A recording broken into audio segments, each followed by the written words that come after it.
કેમ છો બાળ દોસ્તો? આજે આપણે ધોરણ 7 વિષય ગણિત વિકાસ મૂલ્યાંકનલક્ષી એસાઇનમેન્ટ 2024માં પ્રશ્ન નંબર 4નું સોલ્યુશન જોવાના છે. જો વિદ્યાર્થી મિત્રો હજુ સુધી આપણી ચેનલને સબસ્ક્રાઇબ ના કરી તો કરી લેજો. બાજુમાં આવેલા બેલ આઇકનને દબાવી દેજો જેથી આવનાર વિડીયો નોટિફિકેશન તમને મળતું રહે. પ્રશ્ન નંબર 4 નીચેના દાખલા ગણો. ચેપ્ટર નંબર 3માંથી જે પહેલું છે સૂચના મુજબ કરો. 3 ક્રિકેટરોએ 6 ઇનિંગમાં કરેલા રન નીચે મુજબ છે. દરેક ક્રિકેટરે કેટલા રનનો મધ્યક શોધો. તો અહીંયા પહેલું છે રાહુલે કરેલા રન, ધોનીએ કરેલા રન અને વિરાટ કોહલીએ કરેલા રન. તો હવે વિદ્યાર્થી મિત્રો આપણે જવાબ જોઈ લઈએ. તો રાહુલના આવશે પહેલાં તો 65, 90, 85, 10, 95 અને 75. તો મધ્યકનું સૂત્ર થશે આપેલ સંખ્યાનો સરવાળો છેદમાં અવલોકનોની કુલ સંખ્યા. તો અવલોકનોને આપણે સરવાળો કરી નાખ્યા તો 420ના છેદમાં 6 એટલે સાદુરૂપ આપતા તો જવાબ શું આવશે? મધ્યક આવશે 70. તો રાહુલે કરેલા રનનું મધ્યક 70 રન થશે. હવે બીજું ધોની એટલે મધ્યક શોધી નાખીશું. મધ્યકનું સૂત્ર આપેલ અવલોકનો સરવાળો છેદમાં કુલ અવલોકનોની સંખ્યા. તો આપણે સરવાળો કરતા તો 396 આવશે છેદમાં 6. 66 ગુણ્યા 6 એટલે 6 અહીંયા કટ થાય એટલે 66 આવશે. ધોનીએ કરેલા રનનો મધ્યક થશે 66. એ જ રીતે જો વિરાટ મધ્યક શોધી નાખીએ આપણે. સરવાળો કરતા અવલોકનોનો છેદમાં 6. 390 છેદમાં 6. 65 ગુણ્યા 6 6 અહીંયા કટ થાય એટલે 65 રન આવશે. વિરાટે કરેલા રનનો મધ્યક 65 થશે. હવે બીજું કે 3 શહેરના જુલાઈ માસના એક અઠવાડિયાના તાપમાન સેલ્સિયસમાં નીચે પ્રમાણે છે. આ પરથી તે સમયના સરેરાશ તાપમાન શોધો. તો જવાબ જોઈ લે. પહેલું છે અમદાવાદનું. તો મધ્યક શોધવાનું છે આપણે. તો આપેલા અવલોકનો સરવાળો છેદમાં અવલોકનોની કુલ સંખ્યા. તો આ રીતે આપણે સરવાળો કરી દીધા. 294 છેદમાં 7. 42 ગુણ્યા 7 અહીંયા કટ થાય એટલે કે આવશે 42 સેલ્સિયસ આવશે. એ જ રીતે સુરતનું મધ્યક આપેલા છે એનો આપણે સરવાળો કરતા 273 છેદમાં 7. તો અહીંયા 7 7 કટ થાય એટલે 39 આવશે. એટલે સુરતનું તાપમાન આવશે 39 સેલ્સિયસ. હવે દિલ્હીનું જોઈ લઈએ આપણે. મધ્યકની સરાસરી કરતાં તો આપેલ અવલોકનોનો સરવાળો છેદમાં કુલ અવલોકનોની સંખ્યા. તો 308 છેદમાં 7. 44 ગુણ્યા 7 7 અહીંયા કટ થાય તો 44 સેલ્સિયસ આવશે. એ જ રીતે આપણે ત્રીજું જોઈ લઈએ. ગણિતની એક પરીક્ષા 9 વિદ્યાર્થીઓએ મેળવેલા ગુણ નીચે પ્રમાણે છે. તો માહિતીનું મધ્યક, મધ્યસ્થ અને બહુલક શોધો. તો અવલોકન અહીંયા આપેલો છે આપણે વિદ્યાર્થી મિત્રો. તો પછી આપણે શોધી લઈએ મધ્યક. આપેલા અવલોકનો સરવાળો છેદમાં અવલોકનોની કુલ સંખ્યા. તો અહીંયા આપણે શોધી લીધા. સરવાળો કરતા 153ના છેદમાં 9. 17 9 153 થાય. 9નો અહીંયા કટ થાય તો મધ્યક શું આવશે? 17. હવે મધ્યસ્થ. તો પહેલાં આપેલા અવલોકનોને ચડતા ક્રમમાં ગોઠવી દીધા. એટલે કે 6 10 14 17 19 21 24. તો અવલોકનોની સંખ્યા એકી સંખ્યા છે. તો મધ્યક બરાબર છે n વત્તા 1 છેદમાં 2 નું અવલોકન. તો 9 વત્તા 1 છેદમાં 2 એટલે કે 10ના છેદમાં 2 પાંચમું અવલોકન આવશે. તો અહીંયા મધ્યસ્થ આવશે 19 કેમ કે પાંચમું અવલોકન છે 19. હવે બહુલક શોધી લે. સૌથી વધારે વખત આવતો અવલોકન 21 છે. તો બહુલક z બરાબર 21 થશે. ચોથું, વિજ્ઞાનની એક પરીક્ષામાં 15 વિદ્યાર્થીઓએ મેળવેલા ગુણ નીચે પ્રમાણે છે. તો માહિતીનું મધ્યક, મધ્યસ્થ અને બહુલક શોધો. તો મધ્યક શોધી લઈએ. આપેલા અવલોકનો સરવાળો છેદમાં અવલોકનોની કુલ સંખ્યા. આપણે અવલોકનો સરવાળો કરતાં 261 છેદમાં 15 આવશે. તો ભાગાકાર કરતાં 17.4 આવશે. હવે મધ્યસ્થ અવલોકનોને ચડતા ક્રમમાં ગોઠવી દીધા આપણે પહેલાં. તો n બરાબર થશે અવલોકન 15 થશે. હવે મધ્યક n વત્તા 1 છેદમાં 2 મું અવલોકન એટલે કે 15 વત્તા 1 છેદમાં 2 મું અવલોકન એટલે કે 16ના છેદમાં 2 8 2 16 2 કટ થાય એટલે 8મું અવલોકન છે. તો આપણે ચડતા ક્રમમાં જે ગોઠવેલા છે 8મું અવલોકન થશે 20. હવે સૌથી વધુ વખત આવતો અવલોકન 20 છે એટલે બહુલક થશે 20. હવે બીજું છે માંગ્યા મુજબ કરો. વિદ્યાર્થી મિત્રો અહીંયા એક ફેક્ટરીમાં 30 કર્મચારીઓના વજન કિલોગ્રામ નીચે પ્રમાણે છે. તો માહિતીનું આવૃત્તિ કોષ્ટક તૈયાર કરવાનું છે. તો આ રીતે આપણને માહિતી આપેલી છે એના પરથી આપણે કોષ્ટક તૈયાર કરી દેવાનું. એટલે કોષ્ટક આવી રીતે તો વજન પહેલાં આવશે 60 61 62 63 64 અને 65. હવે આવૃત્તિ ચિહ્ન તો આપણે જે કોષ્ટક આપેલું છે એની અંદર જોવાનું છે અવલોકનો આપેલા છે એમાં. તો 60 3 વખત આવે છે તો કર્મચારીની સંખ્યા કેટલી થશે? 3 થશે.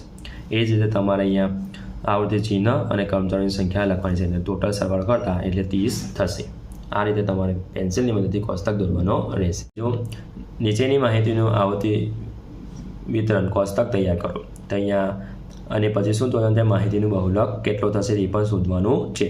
અહીંયા આપણને માહિતી આપેલી છે એના પરથી કોષ્ટક તૈયાર કરી લઈએ. તો અહીંયા આવશે આ રીતે કોષ્ટક તૈયાર કરતા તો 17 કરતા એટલે 35 આવશે. સૌથી વધુ વખત 15 પ્રાપ્તાંક આવે છે એટલે કે z બરાબર કેટલા થશે 15. હવે ત્રીજું જોઈ લઈએ આપણે કે નીચે 30 બાળકોની ઊંચાઈ સેન્ટીમીટરમાં આપેલ છે. તો માહિતીનું આવર્તી વિતરણ કોષ્ટક તૈયાર કરો અને માહિતીનું બહુલક કેટલું છે એ પણ કરવાનું છે.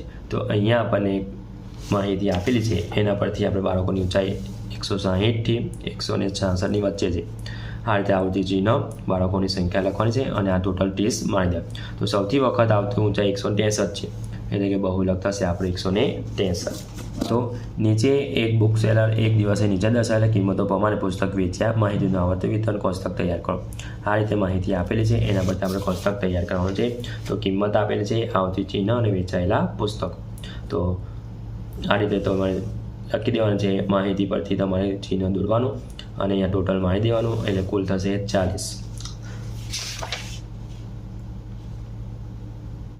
હવે પ્રકરણ નંબર 5માંથી પહેલો જોઈ લઈએ. આકૃતિ પરથી પ્રશ્નોના જવાબ લખો. તો પહેલું છે નીચેની આપેલી આકૃતિ પરથી માંગેલા પ્રશ્નોના જવાબ આપો. આકૃતિમાં આ રીતે આકાર જે કાટખૂણો દર્શાવે સૂચવે છે એટલે કે 90 અંશનો ખૂણો સૂચવે છે. અહીંયા વિદ્યાર્થી મિત્રો ધ્યાનથી જુઓ કે આકૃતિ આપેલી છે, તમારે એનો ધ્યાનપૂર્વક અભ્યાસ કરી લેવાનો છે. તો પહેલું છે માપ ખૂણો COQ. તો COQ થશે અહીંયા 40નો. COQ તો એની બિલકુલ સામેનો ખૂણો થશે 40નો. સામે ખૂણા કેવા હોય, સરખા હોય. એ જ રીતે બીજું માપ ખૂણો AOP બરાબર ખાલી જગ્યા. તો 90 - 40 થશે કેટલા થશે 50. ત્રીજું માપ ખૂણો POC બરાબર ખાલી જગ્યા. તો 180 - 40 પૂરક કોણ છે એટલા માટે તો 180માંથી 40 બાદ થાય તો 140 અંશ આવશે. ચોથું માપ ખૂણો COB બરાબર ખાલી જગ્યા. તો માપ ખૂણો DOB બરાબર માપ ખૂણો DON વત્તા માપ ખૂણો NOB. તો 40 + 50 એટલે થશે 90 અંશનો ખૂણો થશે. એ જ રીતે બીજું જોઈ લઈએ. બાજુમાં આપેલ આકૃતિ પરથી રેખા AB અને રેખા CDની છેદિકા રેખા XY એ રેખા AB ને P બિંદુમાં છેદે છે. તો રેખા AC ને Qમાં છેદે છે. તો અહીંયા વિદ્યાર્થી મિત્રો આકૃતિ ધ્યાનપૂર્વક અભ્યાસ તમારે કરી લેવાનો છે. તો આકૃતિમાં કુલ કેટલા ખૂણા બને છે? તો જવાબ આવશે આકૃતિમાં 8 ખૂણા બને છે. તો રેખા AB અને રેખા CD વચ્ચે અંદરની બાજુ કુલ કેટલા ખૂણા બને? કયા? તો 4 ખૂણા બને. તો ખૂણો APQ, ખૂણો BPQ, ખૂણો PQC અને ખૂણો PQD. ત્રીજું ખૂણો APXના આસન કોણ કયા છે? તો જવાબ આવશે ખૂણો XPB અને ખૂણો APQ. ચોથું અંતઃયુગ્મ કોણની જોડ કઈ છે? કઈ? તો 2 જોડ છે, ખૂણો APQ અને ખૂણો PQD અને ખૂણો BPQ અને PQC. હવે ત્રીજો જોઈ લઈએ આપણે. નીચેની આકૃતિમાંથી માંગેલ ખૂણાના માપ લખો. તો વિદ્યાર્થી મિત્રો આકૃતિ આપેલી છે, માપ આપેલો છે. તો ખૂણો 1નું માપ શું છે? ખૂણો 1નું માપ શું થશે? તો 180 - 60 અંશ થશે એટલે 180માંથી 60 થશે એટલે 120 આવશે માપ ખૂણો એનું માપ. પછી આવશે માપ ખૂણો 2નું માપ કેટલું થશે? તો માપ ખૂણો 2નું માપ 140 થશે. બીજા આવશે માપ ખૂણો 3નું માપ કેટલું થશે? તો માપ ખૂણો 3નું માપ કેવું થશે? 40 થશે. પિંડો કેવા થશે? યુગ્મ કોણના જોડ છે એટલા માટે સરખા થશે. હવે ખૂણો Dના અભિકોણનું માપ કેટલું થશે? તો Dનો અભિકોણ 3નો અભિકોણ છે 40 માપ થશે. ચોથું નીચેની આકૃતિમાંથી માંગેલ ખૂણાના જોડ નામ લખો. આકૃતિ આપેલી છે, ધ્યાનપૂર્વક અભ્યાસ કરી લેવાનો છે. તો પહેલું છે અભિકોણ જે ગુરુકોણ હોય. તો ખૂણો BOC અને ખૂણો AOD. બીજું આસન કોણ એ કોટિકોણ હોય. તો ખૂણો AOB અને ખૂણો AOE. ત્રીજું સમાન માપના પૂરક કોણ હોય. તો ખૂણો BOE અને ખૂણો EOD. ચોથું સમાન માપના ન હોય પણ પૂરક કોણ હોય. તો એવી જોડ થશે AOE અને EOC. ખૂણો BOA અને ખૂણો AOD. ખૂણો AOD અને ખૂણો DOC. તો ખૂણો BOC અને ખૂણો COD. તો ખૂણો AOB અને ખૂણો BOC. હવે વિદ્યાર્થી મિત્રો બીજું માગ્યા મુજબ કરો. તો પહેલું છે બાજુમાં આપેલી આકૃતિ રેખા AB સમાંતર રેખા CD છે. તો રેખા XY તેમની છેદિકા છે. તો રેખા XY એ રેખા AB ને P માં તથા રેખા CD ને Q માં છેદે છે. જો માપ ખૂણો DOY 75 હોય તો બાકીના બધા ખૂણાનું માપ શોધો. વિદ્યાર્થી મિત્રો અહીંયા આકૃતિ આપેલી છે, બાકીના બધા જ ખૂણાના માપ આપણે શોધવાના છે. તો માપ ખૂણો DOY 75 થશે અને માપ ખૂણો PQC થશે 75 અભિકોણની જોડ છે એટલે. એ જ રીતે માપ ખૂણો POD વત્તા માપ 75 બરાબર 180 રેખિત જોડના ખૂણા થશે. એટલે કે માપ ખૂણો PQD 180 ઓછા 75 થશે એટલે કે 105નો ખૂણો થશે. એ રીતે માપ ખૂણો COY 105નો થશે અને માપ ખૂણો AOQ 105 અનુકોણ. એ જ રીતે માપ ખૂણો XPB બરાબર 105 અભિકોણની જોડ. હવે માપ ખૂણો XP વત્તા 105 બરાબર 180 રેખિત જોડના ખૂણા. તો આપણે બાદબાકી કરીશું તો 75 આવશે. તો માપ ખૂણો XP એ 75 અને BPQ એ પણ થશે 75 અભિકોણની જોડ. બીજો રેખા XY સમાંતર રેખા AB ને છેદિકા રેખા MN અનુક્રમે P અને Q બિંદુમાં છેદે છે. જો ખૂણો MPX 50° હોય તો બાકીના બધા ખૂણાના માપ શોધો. વિદ્યાર્થી મિત્રો અહીંયા આકૃતિ આપણે ધ્યાનપૂર્વક અભ્યાસ કરી લેવાનો છે. એ રીતે અહીંયા QPY 50 થશે અભિકોણની જોડ અને માપ ખૂણો MPY વત્તા 50 એટલે 180 રેખિત જોડના ખૂણા. તો 180માંથી 50 બાદ થાય તો આવશે ખૂણો MPY થશે 130. તો ખૂણો XPQ થશે 130° અભિકોણ. ખૂણો QPY બરાબર ખૂણો AOQP એટલે અનુકોણ. તો AQP થશે 50નો. એ રીતે BQN થશે 50 અભિકોણ અને ખૂણો PQB વત્તા 50 બરાબર 180 રેખિત જોડના ખૂણા. તો PQ થશે 180માંથી 50 બાદ થાય એટલે 130 થશે. એ રીતે AQN 130 થશે અભિકોણની જોડ. હવે ત્રીજો જોઈ લઈએ. નીચેની આકૃતિમાં L સમાંતર M છે તથા T તેમની છેદિકા છે. બાકીના બધા જ ખૂણાઓના માપ શોધો. આકૃતિ આપેલી છે, ધ્યાનપૂર્વક અભ્યાસ કરી લેવાનો છે.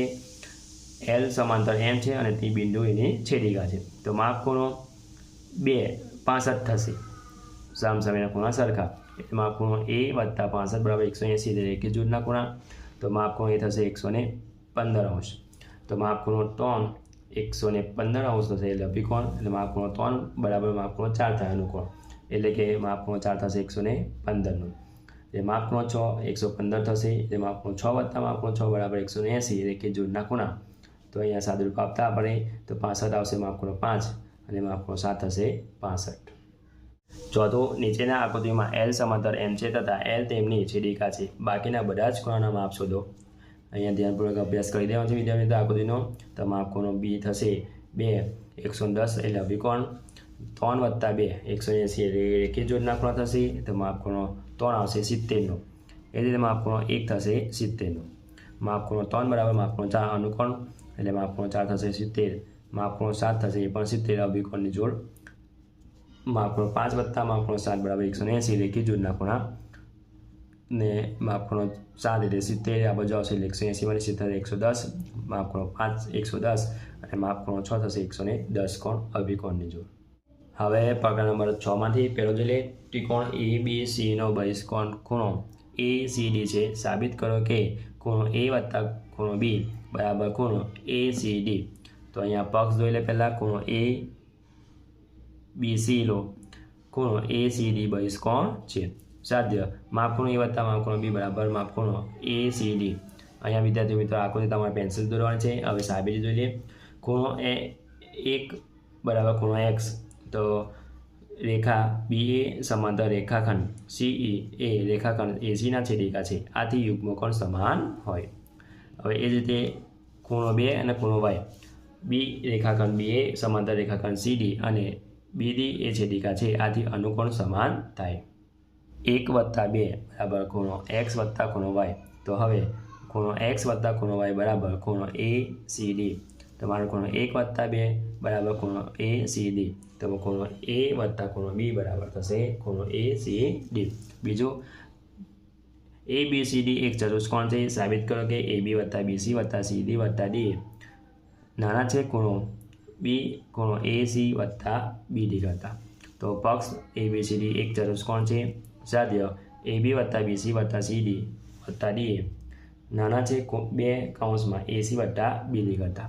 આકૃતિ આ રીતે વિદ્યાર્થી પેન્સિલથી દોરી દેવાની છે. હવે સાબિતી કરો. તો આપણે ધ્યાનમાં રાખીશું કે ત્રિકોણની કોઈ પણ બે બાજુના માપનો સરવાળો ત્રીજી માપ કરતાં કેવો છે? મોટો છે, એટલે કે વધારે હોય છે.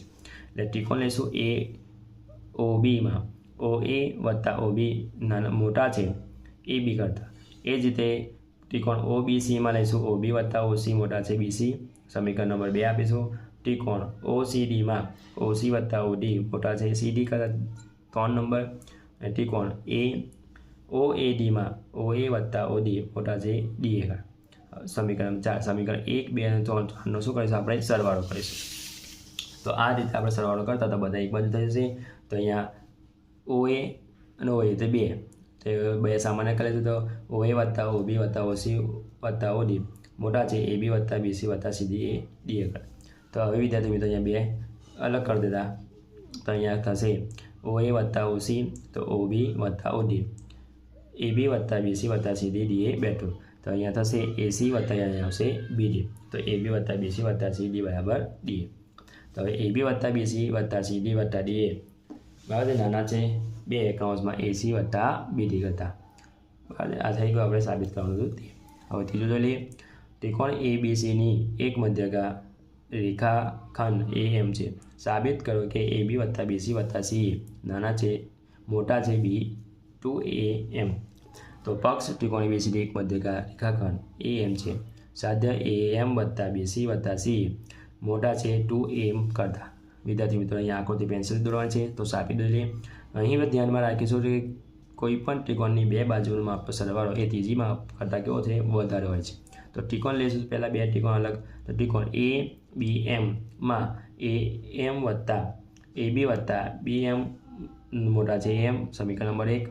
ત્રિકોણ ACMમાં CA વત્તા MC મોટા છે AM.